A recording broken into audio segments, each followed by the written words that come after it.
storms moving through the Fountain Valley, very severe storms leaving a trail of hail behind. It already appears the damage total will make it one of the most costly storms of the past 20 years.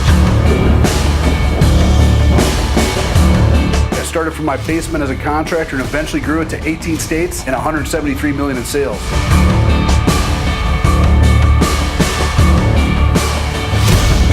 Over the years, I developed and perfected a specific system to recruit, train, and mobilize sales associates in order to achieve that kind of sales volume.